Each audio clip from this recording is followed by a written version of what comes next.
Good morning, everyone. Can you hear us? Yes, perfect.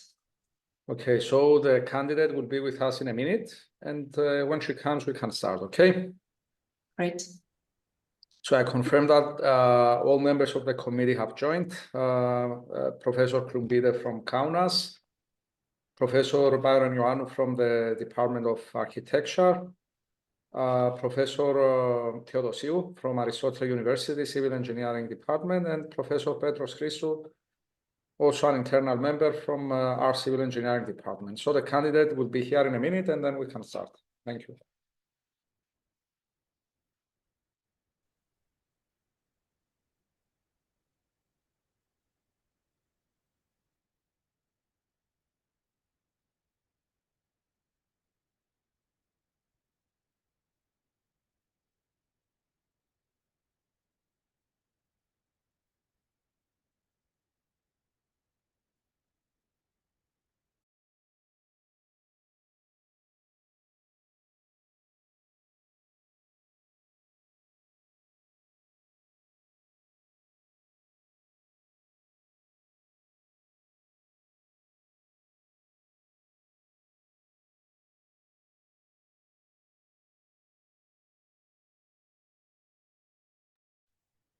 Okay, so I would like to thank everyone for attending this presentation today.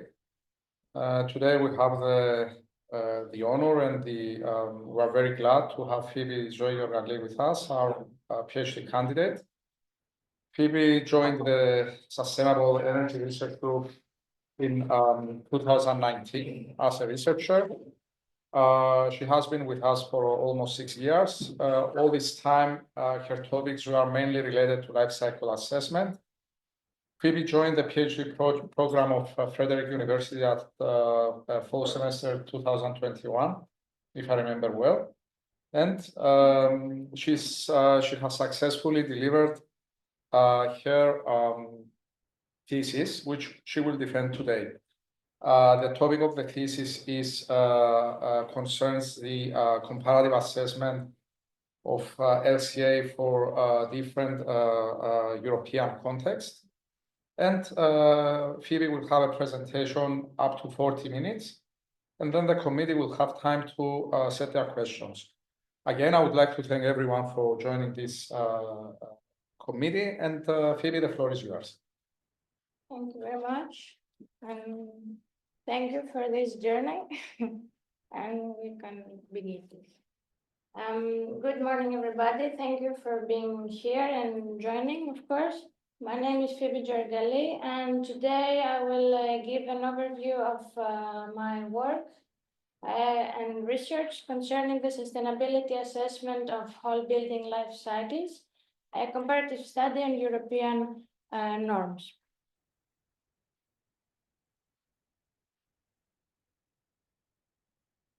Okay. So today I will guide you through the critical aspects of my research, beginning with the introduction and the core approach and study of objectives of the study. And next I will introduce the methodology. And later on, we will dive into the results, demonstrating the EU buildings sustainability analysis and the study findings.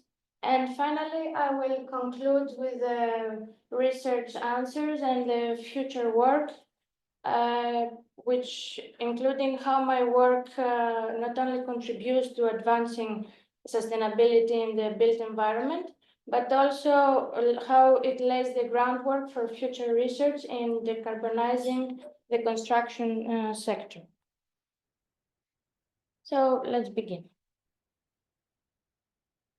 We know that buildings are responsible for nearly 40% of global energy-related carbon emissions due to the extensive energy and material demands throughout their life cycle. And yet, the methods we use to evaluate their environmental impact are often too slow, inconsistent, or fragmented to keep up with the urgent need for sustainable solutions and the decarbonization of the sector.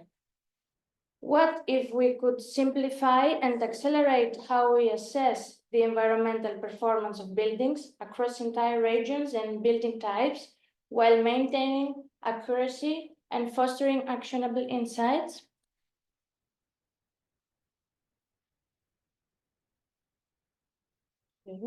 Efforts to reduce the impact of the construction sector have long focused on operational carbon, the energy used to heat, cool, and power buildings. But here's the catch. With the rapid decarbonization of the energy sector, embodied carbon, the emissions arising from the extraction, manufacture, transportation, and disposal of building materials, is becoming a dominant driver of climate impact. Why does this matter? Embodied carbon contributes to approximately 11% of global CO2 emissions. While operational carbon accumulates gradually over a building's lifespan, embodied carbon is released immediately, making it critical to act now. Imagine an engineer or policymaker faced with designing a new urban development. They want to ensure their decisions align with ambitious climate goals, but the tools available are slow, burdensome, and provide limited comparability across different building types. This gap in speed and consistency is precisely what my research seeks to address. To begin with some core concepts, life cycle assessment, or LCA, is a structured methodology used to evaluate the environmental impacts associated with all stages of a product's life, from raw material extraction, manufacturing, and installation, to use, end of disposal, and even recovery potential. It increases resource use efficiency by providing a holistic view of the environmental footprint and supporting decision-making while minimizing negative impacts. Building LCA is the most effective tool available to measure the life cycle carbon emissions of any construction project. The different periods of a building's life are known as its life cycle stages. These stages are production and construction, use, end of life, and benefits beyond the system boundary. The first one, production. Yes.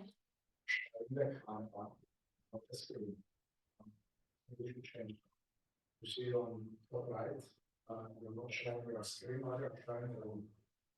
I think it's better to change that. So it's from here. This one. This one. Or me. Okay. Here. It would be better if you share your screen. You did that before, and not the camera with the room. Not the screen with the camera, but the screen directly. So this. You didn't share your screen. You didn't share your screen. I don't understand. So.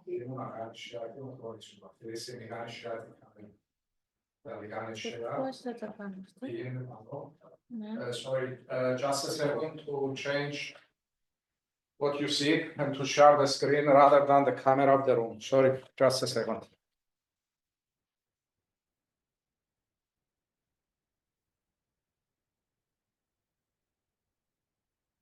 Yeah. Screen.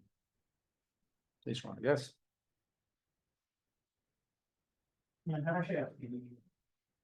Ναι, θέλουμε να κάνουμε share το πράγμα. Φαίνεται κανονικά. Σίγουρα. Εντάξει. So.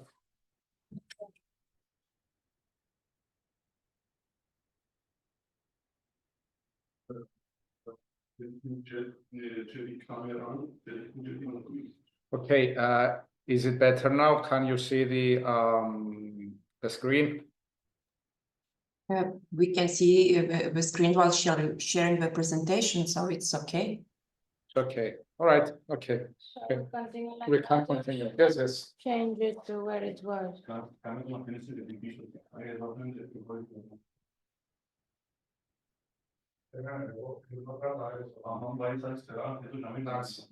That's okay. Not okay. Then, Okay. okay, that's. Do you want me to minimize the? I don't know if you No, do it's it. fine, it's fine, more, fine. Okay. Okay, so the different periods of life cycle assessment are called life cycle stages. And firstly, the production and construction involves creating and assembling the materials used to construct a building. The use phase encompasses the building's operational activities, which occurs when the building is occupied. The third stage, the end of life, involves the decommissioning and disposal of the building once it reaches the end of its useful life. And the last stage considers the broad effects of a building's life cycle beyond its direct scope. By following this framework, LCA allows us to evaluate the sustainability of buildings throughout their entire life cycle, supporting greener design and policy decisions. So now building information modeling, or BIM, is a digital representation of physical and functional characteristics of a building. It is a collaborative process that involves different stakeholders working together to create a comprehensive 3D virtual model of a project. It is an intelligent, data-rich model that encompasses the entire life cycle of a project, from conception and design to construction and operation phases. As BIM evolved over the years, different levels of BIM maturity have already been established to describe the extent of its integration in the projects.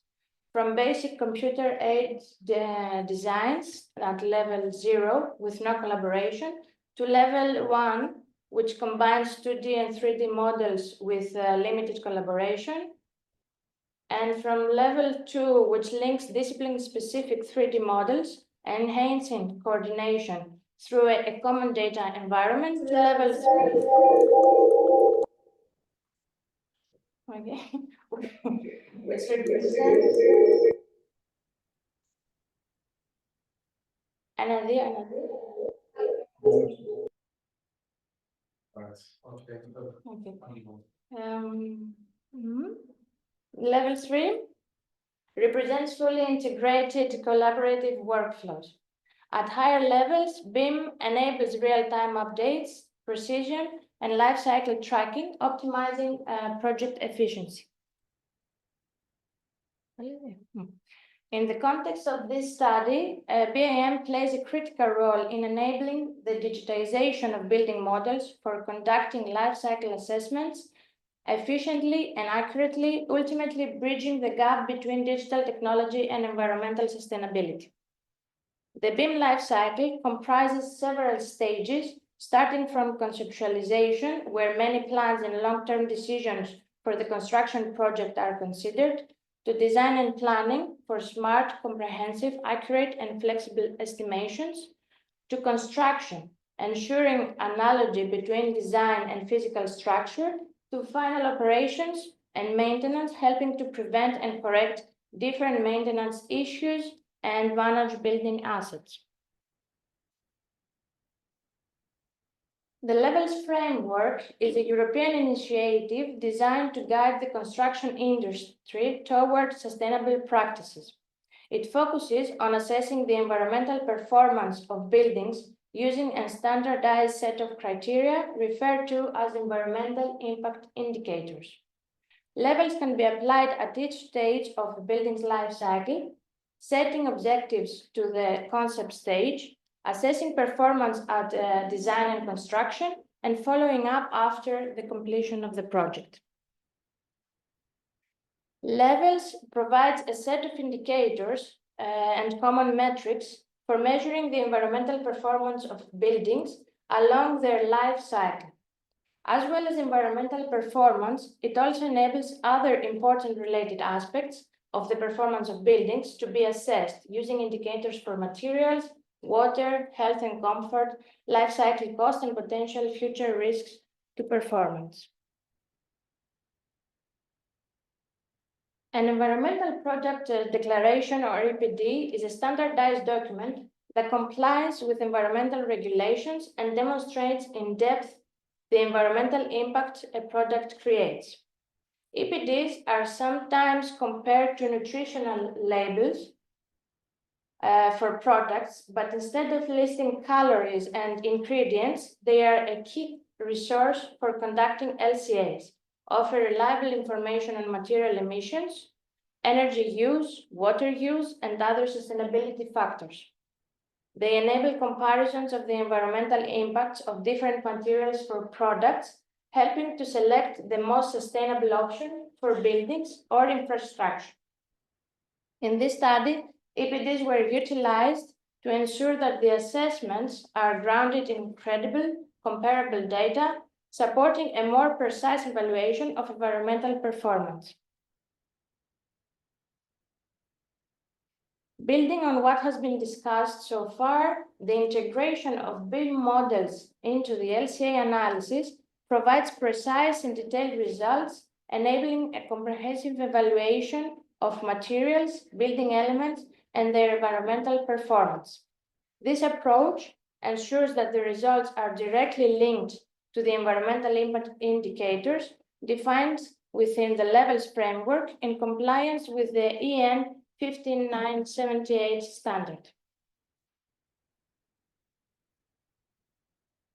LCA assesses several environmental impact categories, with global warming potential being the most widely recognized.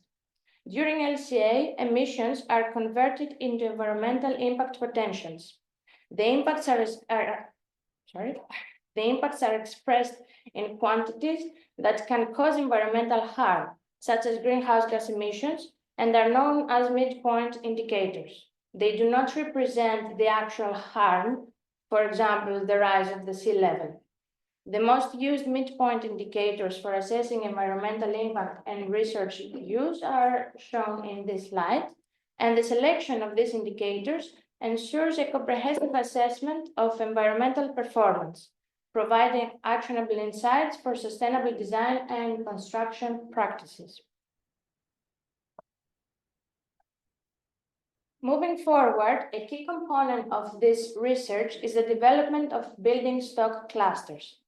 These clusters group buildings into representative categories based, among others, on their regional and temporal differences, age classification, and envelope characteristics. By grouping buildings in this way, we can better understand the environmental performance and tailor our sustainability assessments accordingly. In 2020, the total built-up area within the EU was estimated at 32.41 billion square meters, growing at a rate of approximately 1% per year. Despite this, only 3% of the EU land is designed for residential use. Residential buildings dominate the built-up area, accounting for 91% of the total building stock. Among these, 65 are single-family houses, while 35% are apartment blocks. These statistics emphasize the significance of residential buildings in shaping Europe's environmental performance and the need for targeted sustainability measures. To delve deeper, let's consider the regional classification of buildings. Factors like climate conditions and geography influence building design and materials choices. Based on reports from the European Building Performance Institute, Europe was divided into 3 distinct clusters. We have the Eastern and Central Europe accounting for roughly 17% of the total built-up area, Northern and Western Europe representing the largest share of the European building stock at 45%, and Southern Europe covering around 38% of the total floor space. It's important to note that globalization and modern architectural trends have led to some blending of styles and materials, though regional differences remain a key driver of building characteristics. Construction techniques and energy performance vary significantly across different eras. Age is another critical classification factor, which is most likely related to the energy usage of unrenovated buildings. For the purposes of this study, the age classification was combined from 7 clusters to 3. We have the old buildings constructed before 70s, often unrenovated and energy intensive, holding the predominant category within the residential sector. The modern buildings, which were constructed between 70s and 90s, reflecting transitional construction techniques, and the contemporary buildings built after 90s, showcasing more energy efficient designs. Materials used for walls, roofs, glazes, and floors differ based on functional and climatic needs. Here we see a sum up of these construction materials throughout the years. For instance, inclined roofs in colder regions are common to enhance durability against snow and rain, while flat roofs are preferred in warmer climates to mitigate solar heat. So overall, my research introduces a methodology that addresses 3 critical challenges in building life cycle assessments: speed and scalability, while simultaneously enhancing accuracy. Firstly, the digitization of building models has significantly accelerated the process. Through automated integration of inventory parameters such as energy consumption, material selection, and building age, the reliance on material input was reduced. This digitization makes it possible to conduct LCAs for multiple buildings in a fraction of time required by traditional methods. Secondly, the scalability of this approach is a key aspect. By focusing on 6 representative building geometries, the framework allows for streamlined comparisons across different building typologies and contexts. This makes it feasible to scale assessments from a single building to a site-wide studies. Accuracy is another cornerstone of this methodology, where digitization ensures that data is consistently integrated into BIM designs, which minimizes errors and improves the reliability of outputs. By standardizing and inventory parameters, the comparability of results is enhanced, ensuring stakeholders can trust the findings to inform decision. This focus on speed, scalability, and accuracy not only transforms how LCAs are performed, but also expands their potential applications from regulatory compliance to strategic planning. This concludes the introduction to the core concepts and foundational aspects of the study, and in the next section, I will delve into the methodology, explaining how these principles were applied and how the process framework was implemented to achieve the study's objectives. The comprehensive methodology adopted in this study integrates whole building lifecycle assessment with advanced digital tools. By examining the EU building stock, the focus was on these 7 building inventory parameters. According to data collected from the European Building Performance Institute and other reports for the building types, age characterization, material selection, energy consumption, building area, room layout, and regions, as well as the Energy Performance of Buildings Directive and the national regulations, the BIMs of 6 typical building geometries were designed and integrated into the LCA approach. The comparative analysis of the environmental indicators of these buildings, distinguished by environmental impacts across different building elements and life cycle stages, facilitated a deeper understanding of the factors contributed to the overall environmental performance. This stepwise approach ensured an accurate and consistent evaluation of the environmental performance of various building types across regions and typologies. The tools used in this study include the Autodesk Revit, which is a BIM tool that allows for detailed 3D modeling of structures. It allows engineers to create a detailed building designs, visualize the project in 3D, and produce detailed documentation and construction drawings. Noteworthy features include parametric modeling for seamless update and real-time collaboration, enhancing consistency from design to construction.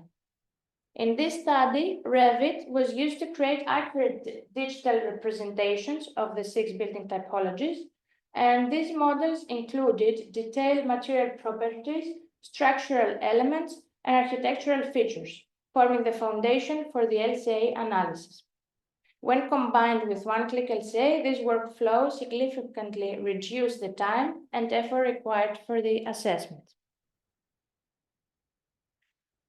So one-click LCA, which is a leading life cycle assessment software used to automate and streamline life cycle assessments. Why use it? It's the world's largest construction LCA database, giving access to an ever-expanding repository of accurate and up-to-date information. It complies with standards and national regulations. It facilitates seamless data exchange throughout BIM, improving workflow efficiency and ensuring consistency in environmental impact calculations, and it covers all project phases. Overall, its ability to map complex data into actionable insights is valuable for comprehensive analysis. The 3D models of the 6 representative building types were developed to reflect the diversity of Europe's building stock. The classification process, as we saw earlier, considers regional differences, age categories, and typologies. These typologies included 3 single-family and 3 multifamily houses, which differ in their material selection, region, and ultimately environmental impacts. These models allowed for precise input into one-click LCA, enabling a robust analysis of environmental impacts and facilitating meaningful comparisons across the building typologies. As a single-family house, we refer to a detached residential structure designed to house one family or household unit. By a multifamily house, we mean a residential building designed to house 2 or more families or household units, like apartment complexes. However, for the multifamily houses, the focus was on a single apartment from each building rather than analyzing the entire apartment complex. This approach ensured consistency and comparability as the analysis was conducted on per apartment basis across all building types and regions. Isolating an individual apartment within multifamily buildings enabled the account of the environmental performance of a representative living unit, while avoiding the complexities of scaling results to entire complexes. In general, for both single and multifamily houses, the room types, orientations, and layouts were designed to present a typical 3-member family household, aligning with Europe's average household size. Primary spaces have southeast and southwest orientations, while secondary spaces are oriented north. Also, lifespan was standardized to 50 years to ensure comparability between the buildings. The environmental performance of buildings is closely linked to the attributes of their envelopes. In this study, key elements were analyzed, such as walls. For example, insulation materials and thicknesses vary by region, balancing thermal efficiency with local climate needs. Roofs, for instance, inclined roofs dominated in colder regions, while flat roofs are prevalent in warmer climates for solar heat mitigation. And glazing, since window-to-wall ratios and glazing types affect natural lighting and thermal performance.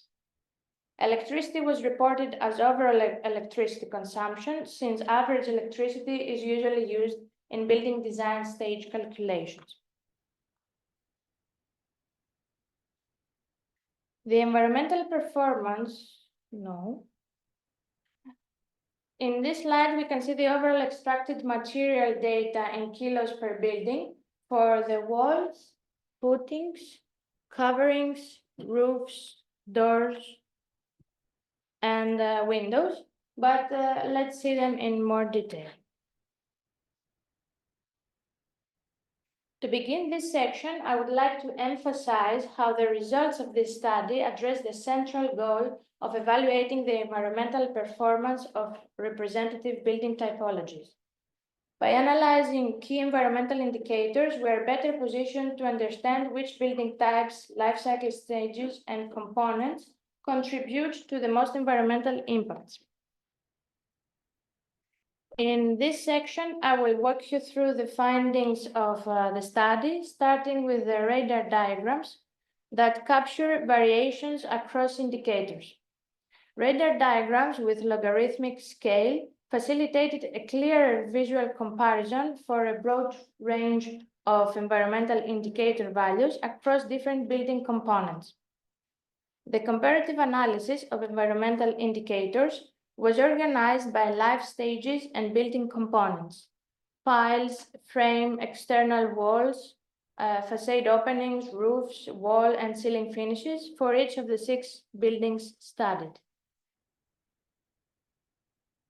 From the analysis, it was found that as per the life cycle stages, the higher impact was observed in the energy consumption, construction material, and material replacement stages. Larger buildings exhibit greater impacts during the production stage due to their material-intensive construction. The environmental burden of the material production stage correlates strongly with the total mass of materials used rather than the geographical location of the building.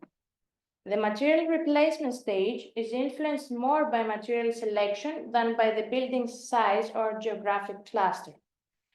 And finally, the operational energy stage remains one of the most environmentally impactful phases, particularly in regions with high electricity consumption. When analyzing the environmental impacts of specific building components, it becomes clear that certain elements contribute disproportionately to the overall footprint. For example, frames, walls, and roofs are consistently the most impactful components, particularly in terms of abiotic depletion potential for fossil fuels and global warming potential.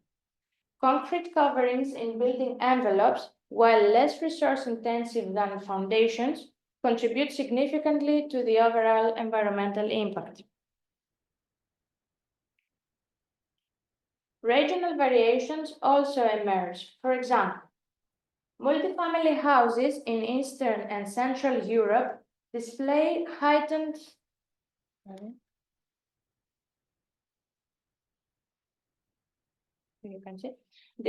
display heightened values for material construction compared to material replacement stages. For single and multifamily dwellings in Northern and Western Europe, high environmental impacts are closely linked to elevated electricity consumption characteristics. In the Southern Europe cluster, the material production stages recorded the highest percentage, followed by the material replacement stages for both single and multifamily houses. This trend is associated with the materials utilized in their roofing systems. The findings related to the material replacement stage stressed the importance of extending the lifespan of building components and materials. Overall, this component-specific analysis underscores the need to prioritize sustainable material choices for key elements. Now we will see the analysis per stage, life cycle stage. In analyzing the production stage, the findings reveal significant variations in environmental impacts across building types and materials. The framing system alone accounts for the majority of impacts in 5 out of 7 environmental indicators. Roofing materials show stark contrasts between buildings. Buildings in Southern Europe employ high-impact materials like concrete, asphalt, and screed, while in the other 2 regions, lighter materials like slate and oriented strand board are used, resulting in substantially lower emissions. External walls also register notable impacts driven by bricks and plaster, though oriented strut board proves to be a more sustainable alternative.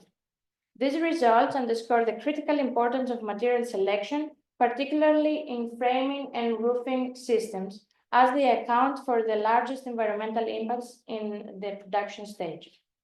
Even in small quantities, rigid insulation exhibits high emissions from polymerization and molding processes.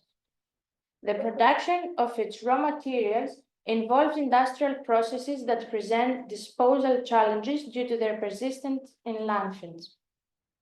Additionally, brick production, especially brown bricks, contributes significantly to environmental degradation by depleting clay resources and emitting high levels of pollutants from combustion. Although bricks are durable, they have a high embodied energy and carbon footprint at this stage. Now, the analysis of the transportation to site stage highlights that frames dominate in all environmental indicators, reflecting the heavy fuel consumption associated with transporting dense materials like bricks and concrete over long distances. Similarly, roofing components exhibit high burdens due to the movement of prefabricated concrete panels and rigid insulation, both of which are heavy and fuel-intensive to transport. The impact of wall and ceiling finishes is noteworthy where the use of climate-adapted materials is needed, such as additional insulation layers or weather-resistant coatings, adding to transport emissions. This reflects regional climate considerations. In the construction installation process, the study identified that across all 6 buildings, framing systems emerge as the most significant contributor.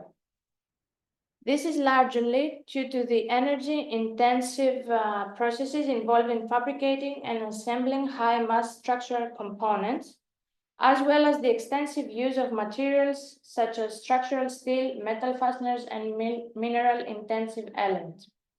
External walls also exhibited moderate impacts, primarily from emissions linked to installation processes like chemical sealants, insulation of gassing, and mineral additives.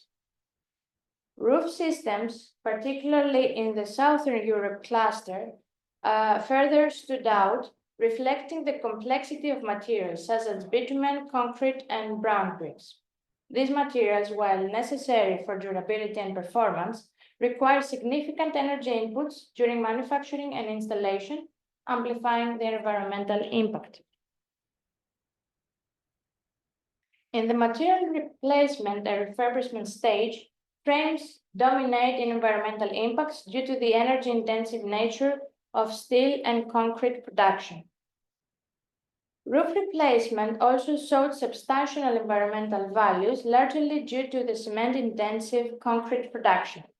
Cement manufacturing involves significant fossil fuel combustion for calcination. On the other hand, components like facade openings exhibited minimal environmental impacts attributed to material standardization and limited quantities. Similarly, piles require little to no intervention due to their durability and limited role in refurbishment activities. The operational energy consumption for buildings is a critical factor in their overall environmental performance. This analysis was made for the buildings as a whole and not per building component. Electricity usage has been reported as overall consumption, reflecting typical building design stage calculations that rely on average electricity values.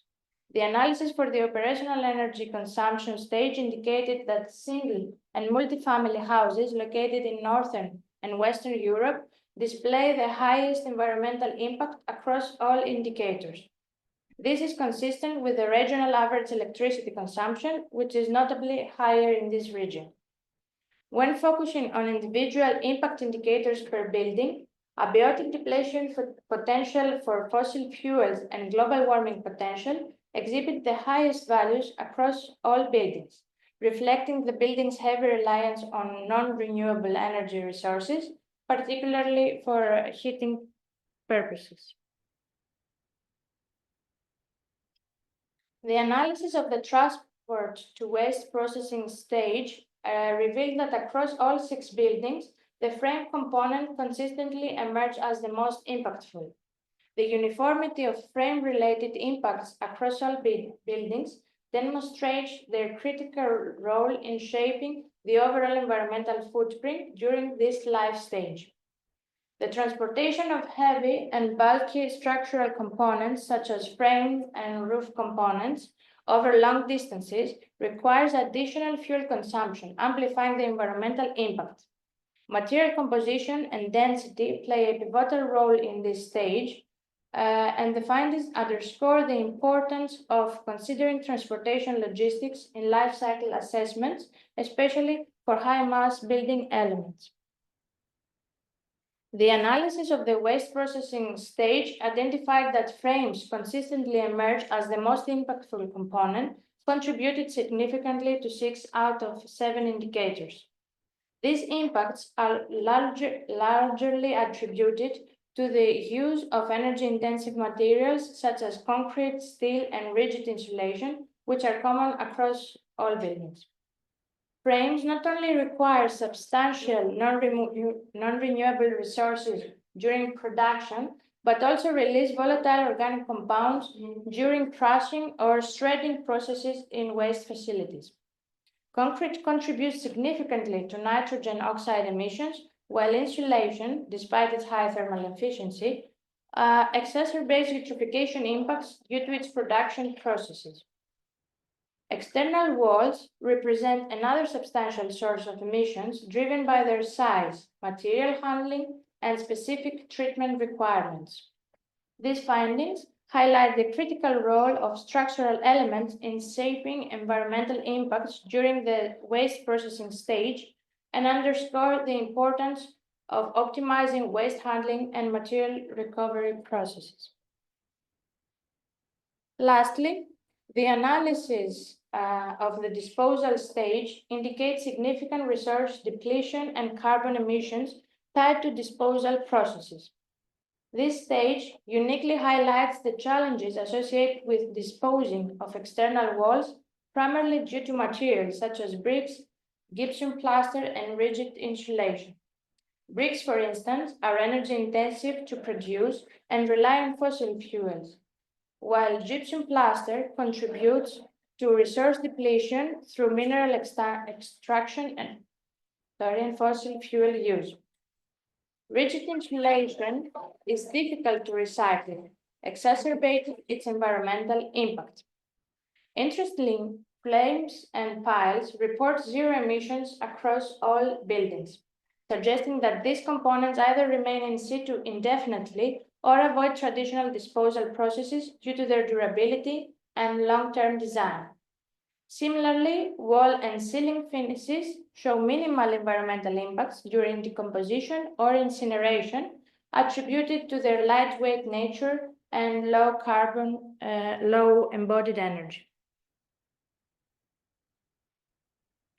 As we approach the conclusion of this presentation, I'd like to remind you the core goal of my research: transforming building life cycle assessments through building information modeling integration that prioritizes speed, scalability, and accuracy. Today, we've explored how digitization, standardization, and adaptability have played critical roles in achieving this transformation. So let's summarize the key takeaways from this journey. This study set out to address a fundamental challenge. How can the environmental performance across diverse building types and regions be assessed in a way that is both scalable and accurate, while fostering comparability, reducing complexity, and time constraints? To achieve this, a standardized and scalable framework was developed, allowing LCAs to be conducted efficiently across 6 representative building geometries. These geometries were designed to reflect the diversity of Europe's building stock ensuring that assessments could be applied at multiple scales, from individual buildings to regional studies, while maintaining consistency. To enhance accuracy, the study integrated regional clusters based on climate, construction materials, and building practices, ensuring that results reflect real-world conditions. By adopting a structured and repeatable LCA approach, the methodology minimizes errors, enhances reliability, and ensures consistent data integration. A key contribution was the comparability between different building types. By analyzing multifamily buildings at the per apartment level, the study ensured fair and meaningful comparisons between single and multifamily structures, avoiding issues of scale distortion. Additionally, by standardizing inventory parameters, the methodology allowed for benchmarking across different typologies in regions, making cross-study comparisons more robust. The framework also tackled complexity and time constraints by digitizing LCA input parameters and streamlining assessment processes. This significantly reduced reliance on material data entry, making it possible to conduct large-scale assessments more efficiently without compromising detail. Finally, the study's findings provide actionable insights for industry stakeholders and policymakers. By identifying key environmental impact drivers, such as walls and roofs, the study highlights opportunities for reducing carbon footprints in building design. The framework aligns with the PPD objectives, offering a practical foundation for future regulatory compliance and sustainable construction strategies. Ultimately, this research demonstrates that through standardization, regional adaptability, and structured methodologies, LCAs can be both scalable and accurate, while improving comparability, efficiency, and decision-making in the building sector. As per the limitations that enable further research analysis, the methodology could be expanding for other building sectors, such as commercial, industrial, or mixed-use buildings, ensuring broader applicability across the construction sector. Even AI or machine learning could be explored for automating pattern recognition and predictive modeling to further optimize the results for large-scale applications. The overarching takeaway is that this methodology revolutionizes LCAs by achieving a balance between speed, scalability, accuracy, and alignment. By leveraging digitization and standardization, it not only improves the practicality and reliability of LCAs, but also expands the potential applications. From regulatory compliance to strategic urban planning, this framework bridges the gap between localized assessments and broader sustainability goals. Furthermore, future research could build upon the framework of standardized building geometries, allowing for consistent environmental assessment across European regions. These geometries provide a benchmarking tool for residential buildings and facilitate the development of energy-efficient and sustainable construction materials. To ensure adaptability, future studies must consider regional differences and foster collaborations between LCA professionals, policymakers, and industry stakeholders.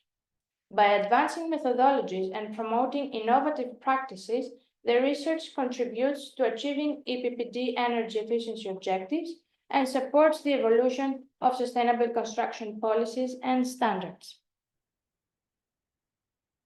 Thank you very much for your attention. This research is not just about improving LCAs, it's about shaping the future of sustainable building practices. By addressing speed, scalability, and accuracy, we can better inform decisions that drive meaningful change. I welcome any questions you may have.